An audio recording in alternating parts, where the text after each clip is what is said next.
For more than 400 years, every major decision of the Tibetan state, war, exile, leadership, has been touched by a voice that does not belong to the living. A voice said to come from a spirit, a protector, an oracle, a being called Nechung. But what is Nechung really? A divine guardian? An ancient intelligence? Or a political force wrapped in mystery? Tonight, we decode one of the most secretive institutions in Tibetan history, a story where religion, prophecy, and geopolitics collide. From the high mountains of Tibet, to the temples of Dharamshala, to the private chambers of the Dalai Lama, a centuries-old tradition continues to whisper warnings, visions, and decisions.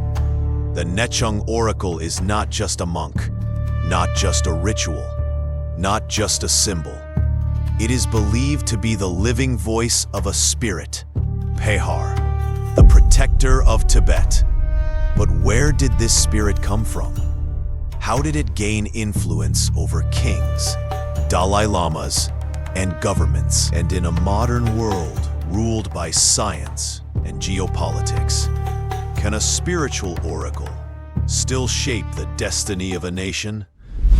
Origin of the spirit. Long before Buddhism reached Tibet, the land was home to ancient deities, mountain spirits, and powerful mythological beings. According to Tibetan records, Pehar, the spirit behind the Nechung Oracle, did not originate in Tibet at all. He came from Central Asia, brought to Tibet during the reign of King Trisong Detsen in the 8th century. When Buddhism spread, many local spirits resisted. Some fought the new faith, some were subdued, some were transformed. Pehar was one of them, bound by Guru Rinpoche, Padmasambhava, and commanded to protect the Dharma.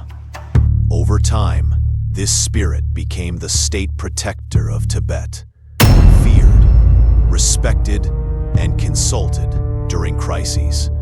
But a spirit needs a vessel, and so the tradition of the Nechung Oracle was born. The medium, the Nechung Oracle, is a human monk trained from childhood, chosen for his sensitivity and spiritual discipline. Once a year, sometimes more during emergencies, the spirit is believed to enter the medium's body. During possession, eyewitnesses describe sudden changes in voice, superhuman strength, trance-like movements, prophetic speech, cryptic warnings. The medium does not remember what was spoken. The state listens. The Dalai Lama listens.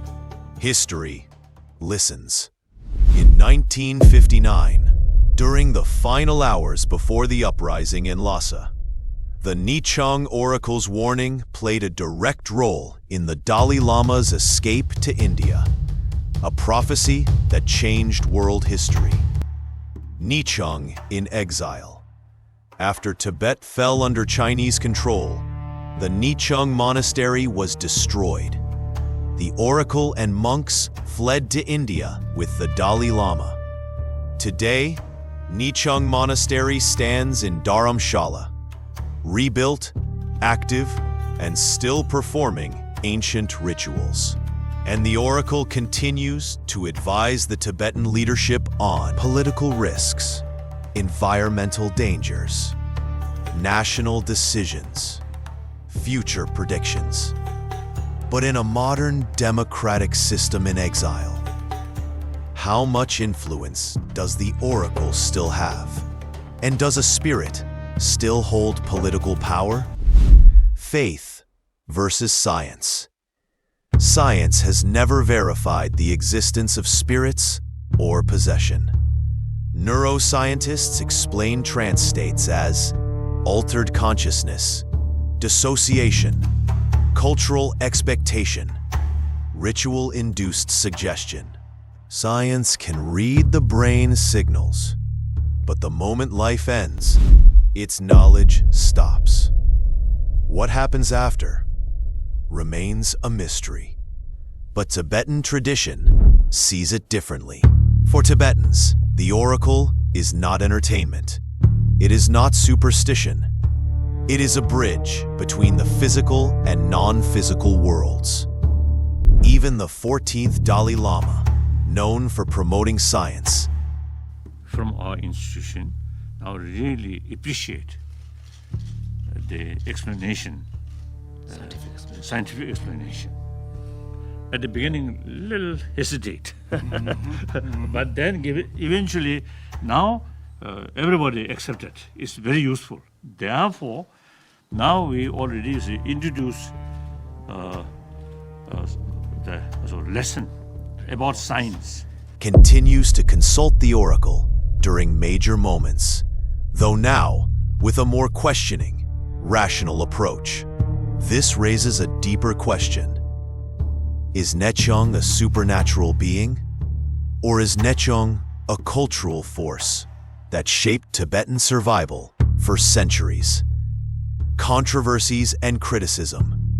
Some critics within the Tibetan community argue the oracle is outdated, too much influence on politics, should not guide modern democratic decisions. Chinese narratives, on the other hand, dismiss the oracle entirely, calling it superstition used to mislead followers. Yet Tibetan leaders maintain the oracle is cultural heritage, not political control. The Dalai Lama himself said, "It is advice. I use my own judgment." But even with democracy in exile, the presence of the oracle still raises debates. Where does faith end and politics begin?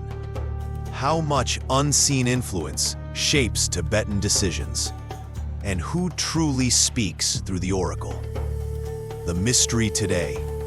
In recent years, the oracle has appeared only during specific rituals, and the role of prophecy in political decisions has decreased. Yet the aura remains. Tibetans believe Nechung warned of threats, migrations, dangers, sometimes accurate, sometimes debated. Modern scholars see Nechung as a psychological anchor, a cultural protector, a symbolic advisor, a spiritual tradition preserved through exile. But the mystery remains unsolved. For centuries, a spirit's voice has guided a nation without a country. From ancient temples to the exile government, from prophecy to politics, Nechung remains one of Tibet's most enduring enigmas. Is it divine intervention? Is it cultural legacy? Or is it a mirror reflecting the hopes and fears of an entire people? The truth of Nechung may not lie in the spirit, but in the meaning Tibetans give to it. This is the story of the oracle. A story still alive. A story still unfolding.